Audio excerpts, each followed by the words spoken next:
All right. Well, good evening. Welcome back, everybody.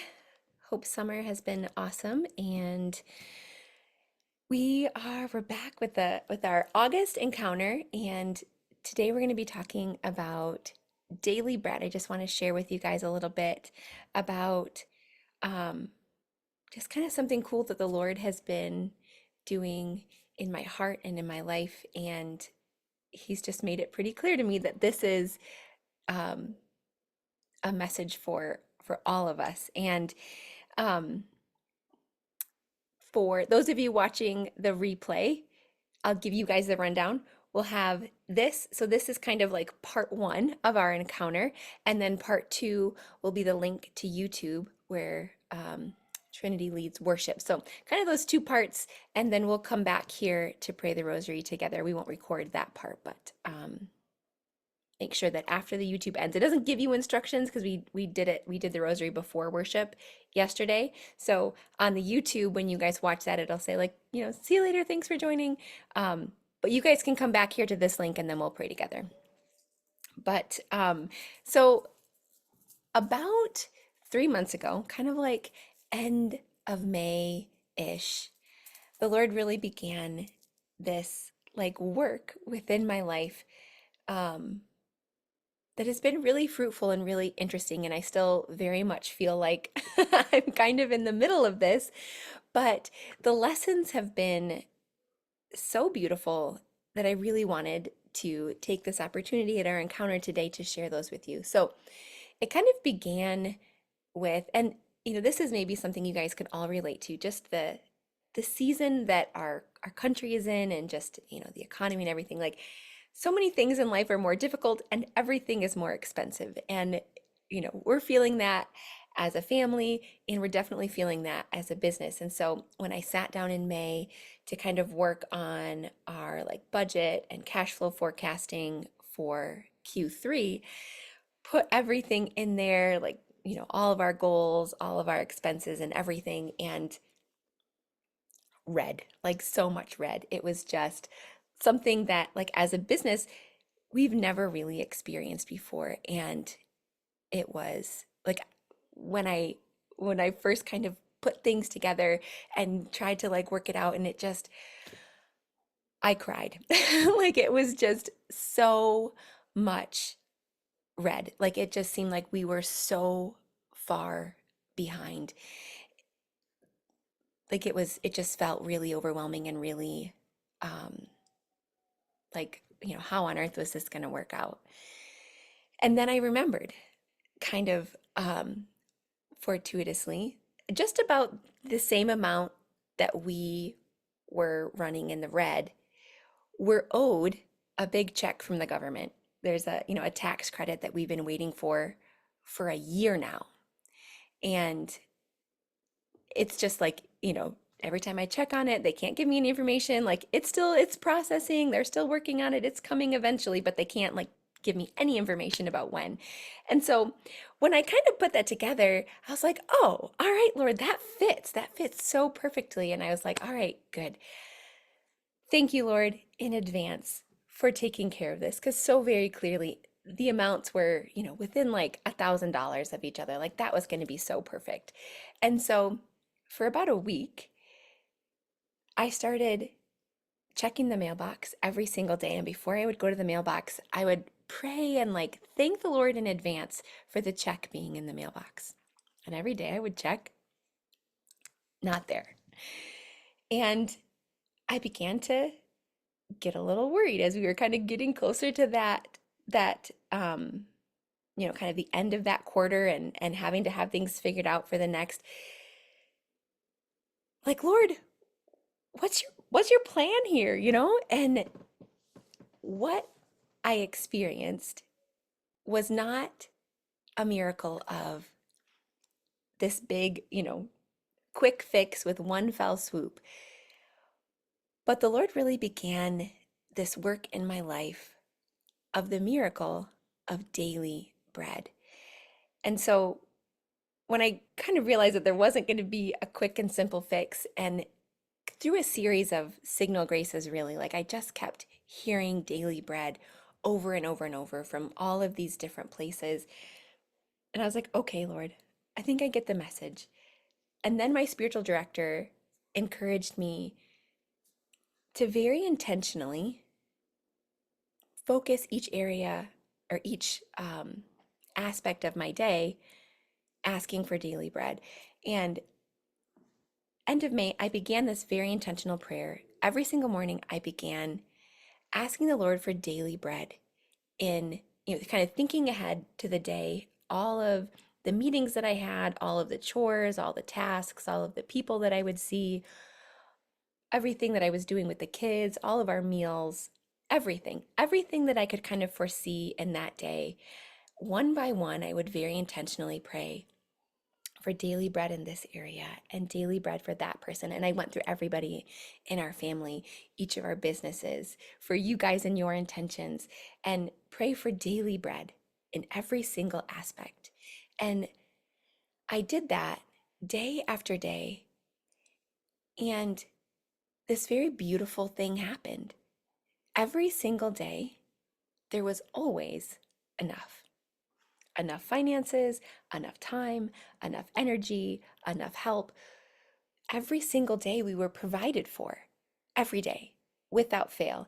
Even when I would, kind of either as a kind of like in our family planning, like look ahead to the week and think like there wasn't going to be enough help, the house is too messy, the chores are too many, whatever, like all of that stuff would pile up. And at the beginning of the week, I would be overwhelmed by all of that. Or looking at the tasks at work or the budget, like not enough money. Every single day, there was enough. Even though at the beginning of the week it looked like a mess and it looked like nothing, that it was all going to go up in smoke that week.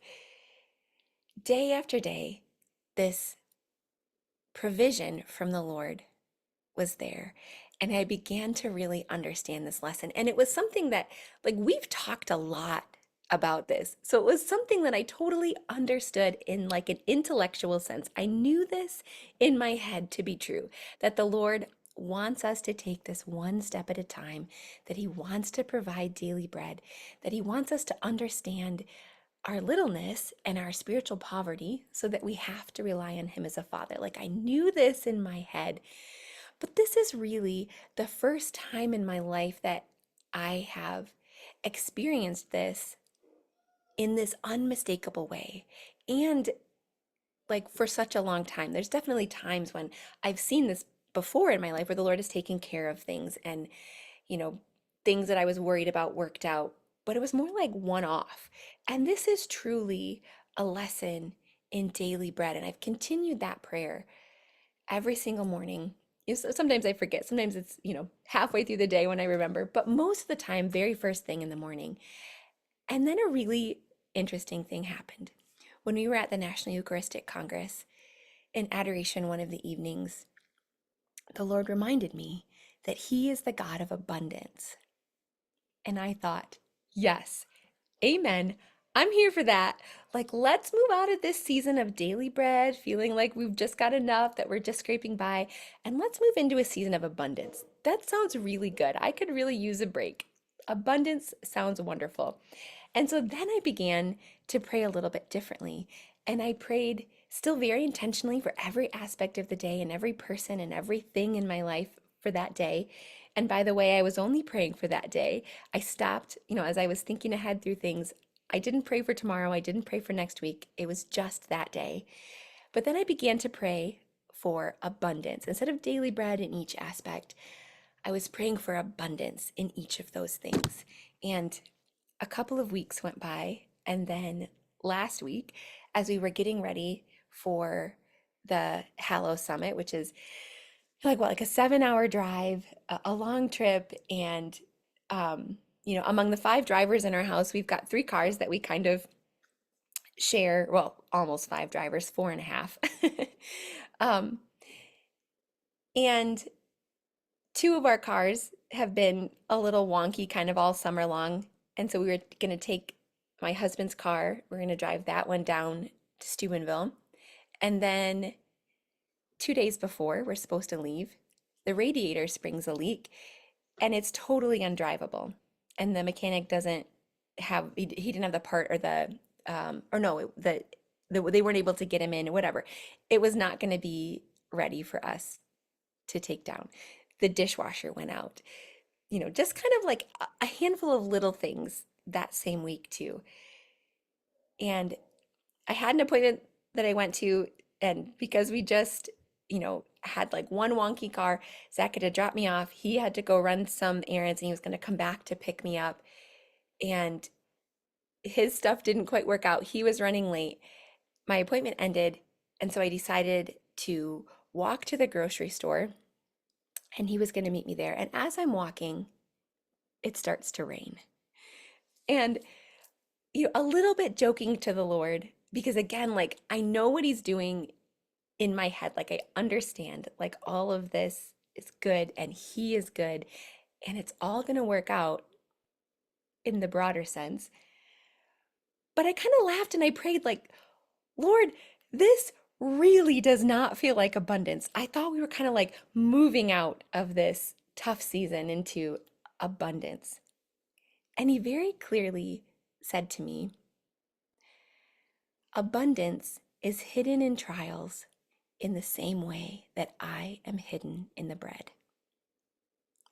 And I thought, okay, Lord, message received. Holy cow. I still get chills as I think about that right now because the Lord is doing this work for me, not to me. These things aren't happening to me. Like I'm a victim of, all of these, unfortunate circumstances. These are happening for me to help me to become the saint, the person that I'm created to be. All of this is making me better. All of this is making me stronger. All of this is making me more reliant on the Lord, more grateful, more peaceful. And in that moment, the rest of that soggy walk, I could kind of look back at all of the things that the Lord was doing and recognize how much I've grown over the past couple of months and how deeply at peace I am with all of these ordinarily anxious things.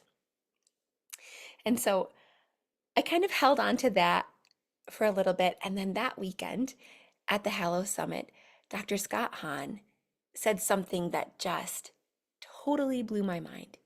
He was talking about the Our Father, and he was kind of remarking about, give us this day our daily bread. And he said, doesn't that seem a little redundant? Give us this day our daily bread. Why is it that we kind of have that redundancy in that line? And he began to break down the word daily. And the word daily in Greek comes from two words that means super substantial. So don't give us this day the bread to help us scrape by. Don't give us this day our bare minimum. Give us this day our super substantial bread. Like mind blown. Lord, abundance and daily bread are the same thing. Daily bread, the bread of eternal life, his flesh for the life of the world. This is super substantial. This is abundant. And I began to realize that, again, kind of that same lesson that I was learning on the walk in the rain. This has been really abundant. Has it been really tough? Yeah, absolutely. But have the graces been even greater in this season? Yeah. Yeah, very obviously. And then that night in adoration, as I'm reflecting on all of this, the Lord showed me my cross. And it wasn't, sometimes we can, the trials that we all face are all different kinds of crosses. And we're going to have different crosses in different seasons of our life. And the Lord kind of gave me the chance to look at this cross that I'm carrying in this season. And it was beautiful and it was big, but it wasn't too heavy. And I looked at the cross the Lord was giving me, and I was overwhelmed with a sense of gratitude. I love this cross. I love the fact that this is the cross upon which I'm going to be carried to heaven. And I wept in that moment, recognizing what the Lord was doing in my life and the beauty that this is a cross, that I'm walking the way of the cross. And along the way of the cross, I don't carry this cross alone. I don't walk alone. Along the way of the cross, Mary was there with Christ every single step of the way. Along the way, the Father sent Veronica and sent Simon of Cyrene to help Jesus carry that cross. And I could look in my own life and see the Veronicas and the Simons that were helping me to carry this. And the company along the way of the cross is incredible. And this idea, and it was something Leah Darrow at the Hallow Summit also kind of pointed out this, it's a phrase that's kind of thrown around a lot in personal development and um, like mindset work, but it's something that I think bears repeating. And I said it before, and I realized this, in kind of putting all of these pieces together that the Lord was really kind of building, that all of this and everything, and this is one cross, and this journey through life, this way of the cross, this valley of tears that we're all in, that is this life. There's going to be different crosses and there's going to be different struggles, and all of these things are done for us. And it's in suffering that we can meet Christ. It's in suffering that we are able to be closest to Christ and to be the image of God that we were created in, the image of God that we were uh, formed with from the very beginning. And that is to suffer in love, and not to suffer as a victim, not woe is me, not, you know, fists clenched, eyes clenched shut, and just like, muscling our way through this by our own strength, but in the image of God, in community, in family, on this way, step by step. This is the image of God that we were created in. And when we walk this way, realizing that it is in suffering, in the small and the big ways in our life, that we kind of tread this path and dig this well in our life deeper and deeper. Every single struggle that we have is just like one more shovel full of dirt. And this hole that's being dug is a well that Christ fills up with his mercy and his love. And the more we suffer, the deeper that well is, the more love that we're able to carry. And this is how it is when we suffer well with Christ. And the opposite is to suffer begrudgingly, or to suffer, alone, to suffer crabbily, to suffer sarcastically, and, you know, whatever. However, whatever our tendency is that we go to in stress or times of difficulty. And our challenge is really to get out of ourselves and to embrace this cross and to recognize that however heavy it is, his yoke is easy and his burden is light. And this is what we want. This truly is what we want, because this valley of tears is preparing us for the life to come. That's where it really matters. And when we dig this deep well of love by suffering well, we have this incredible capacity to love when we're in heaven and we really can understand what love really is. And there's no more barriers, there's no more sin, there's no more shame, there's no more just obscurity because of the effects of the fall. We will be in love, surrounded by love, nothing but love. That's what heaven is. And then the second coming with the beatific vision, with that full understanding and that enormous capacity to understand and to love, we get to come back to earth, be reunited at the second coming with our bodies, and come back to earth and live a life without all of these struggles, without all of these difficulties. And the muscles that we built as we walked this way of the cross will be even more beneficial to us, to our enjoyment and our I don't want to say fulfillment. No matter how deep our well is, we will be fulfilled, but just a greater capacity for enjoyment and for love, having suffered well on this way of the cross. This is our opportunity. Our opportunity to dig that well ends at our death. And if we've dug it deep and if we've dug it well, then our capacity for the real life to come and to enjoy that to its fullest is just that much greater. And so kind of with that in mind, we'll go into worship, and I'll just add it back in here just to make sure that it shows up for everybody.